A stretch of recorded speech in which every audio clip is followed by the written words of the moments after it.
It's the final chapter, the final position in my player power ranking series that I've been doing this time, where I chart the best players in the world position by position in a top 10, taking into account the rugby we've seen most recently, as well as a player's whole body of work, their historic form, and a bit of opinion as well thrown in for good measure, a bit of gut feeling.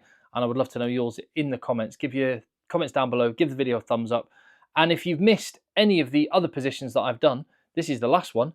The other 14 jerseys on the pitch are all debated, discussed. You can have your say on that as well. They're in the feed. Another reason to hit subscribe. But the fullback then, the kind of a dual role at the same time. Very, very important defensively as kind of the goalkeeper, the last line of defence, someone who has to read the picture in front of them and organise the defences ahead. Big communication and rugby mind needed for this particular role. And more, an attacking weapon. Quite often the player that can just ghost in and make the difference. This is what the top 10 looked like last time when I did it after the July tests. And there is some change to this, not least because there are players coming up and into the top 10 who've been playing really well. But there are also players moving across from other positions. Equally, in the lists ahead, there may be some players already on this list who need to be moved over to another list. There's a couple of players that have been playing with a 10 on their back, but stay on this list. Anyway, without further ado, let me get into it. At number 10 this time, dropping down 3 spots, Niniashvili. If he were another nationality, if he were from a tier 1 nation, he'd be a household name in rugby circles. He's so good. Rapid, incredible finisher, still really young. So important to Georgia, and I hope that they get folded more and more into the elite tier of international rugby because they've got so much potential, and a big part of it is because of talents like this.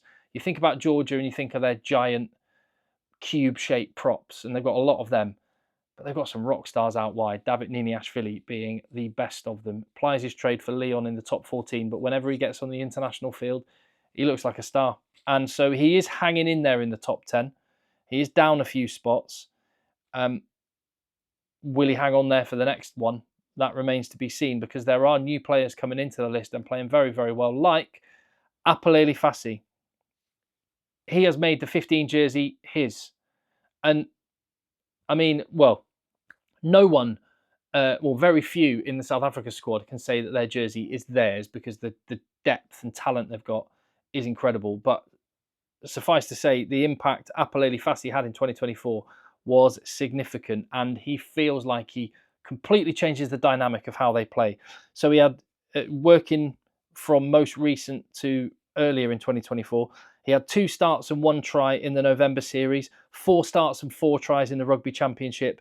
He played against Wales and Portugal in July, not against Ireland. And that kind of speaks to where he was, a backup, entering, again, the international stage. Now he looks to me like the starter. It's going to be interesting to see what happens when Willemse is back and fit and Sacha Feinberg-Ngomazulu is fit. How do you accommodate all these incredible attacking talents? It's going to be one to watch. But Aphiwe Dyantyi is on the rise. He's at number 9. At number 8, also into the top 10, Tom Wright, who had a sensational 2024. He was involved in every match in November, 4 games, 4 tries, 8 tests in the Rugby Championship and July combined, and through them, he was superb. And Australia have improved in 2024, and part of that was getting guys like Angus Bell back and fit. Part of that was Fraser McWright, Harry Wilson, Rob Valentini being a great back row, but the little sprinkling of stardust in the back line has come in the form of this guy. He is outstanding, and Australia have got a shot against the British and Irish Lions if all their big names turn up. He's one of their big guns now, and he's at number 8 on this list and on the rise. As is Juan Cruz Malia, who also goes up spots.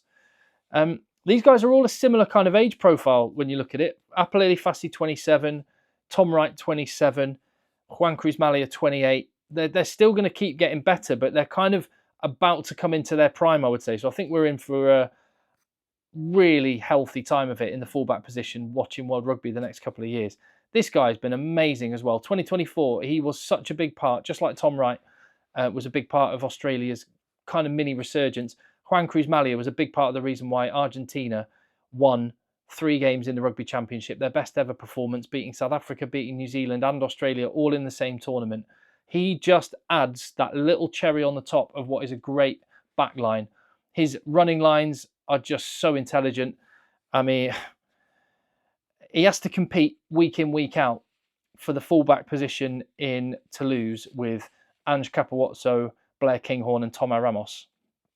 So it's no wonder he's when he does get the chance to play, he looks great. And he did for Argentina. He had 3 starts and 2 tries in November, 6 games and 3 tries in the Rugby Championship. And he played in all 3 of the victories, started all 3 of the wins that Argentina had in that Rugby Championship. Interesting to note, isn't it, how many tries the fullbacks are scoring? Just to underline the point that it's become a really important attacking position. Damian Willemse, he does drop, but not out of the top 10. And, you know, some people ask me or sort of debate, oh, but that player played really well in November. He should be higher.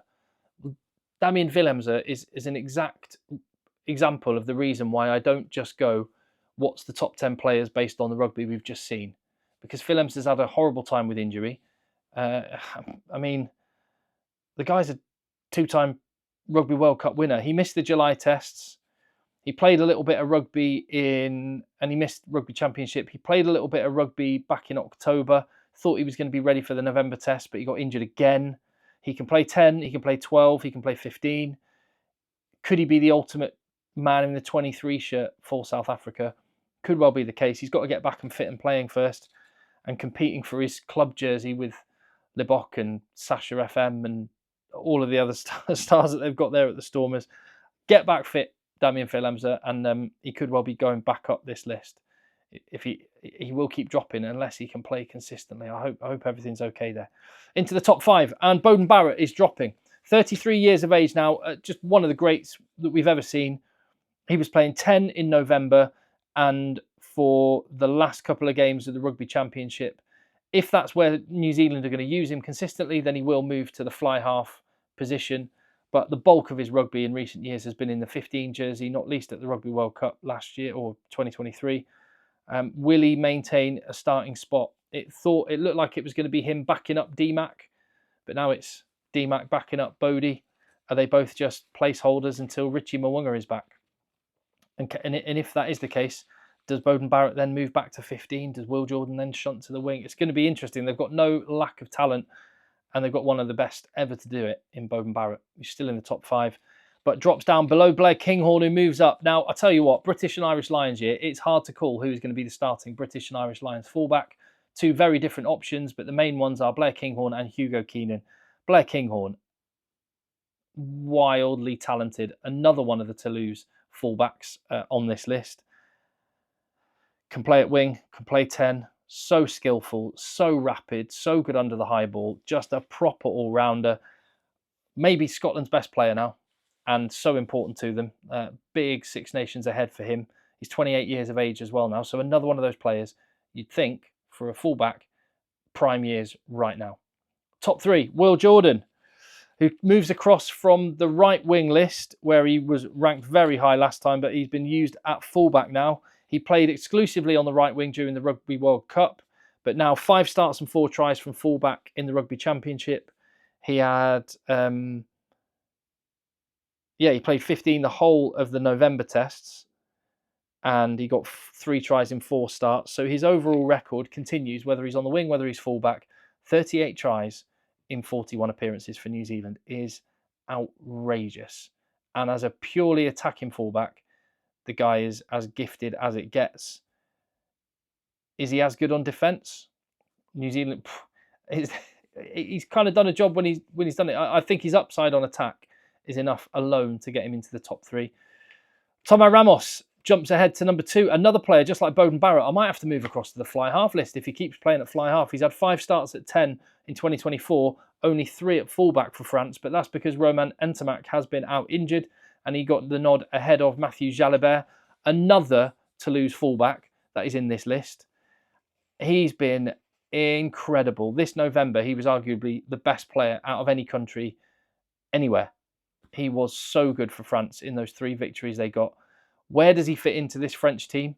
You'd think he has to fit in somewhere. Fullback, you would think. They've got some amazingly talented players, but Tomar Ramos, he moves up, but he's number 2, meaning still at number 1 for me. is Hugo Keenan.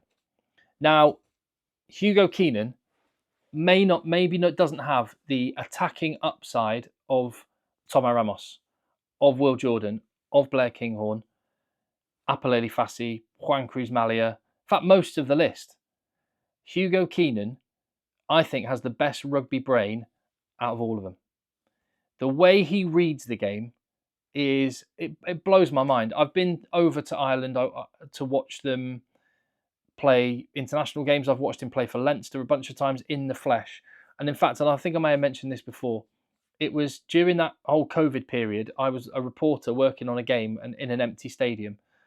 And the thing that I could not get over was the constant chat from Hugo Keenan. And it makes so much sense, having seen that and heard it. All you hear him is just chatting to people the whole time. Move here, step back, go there. And then you watch him play rugby matches, and it feels like he has like a teleportation button, and he can just appear wherever the ball is.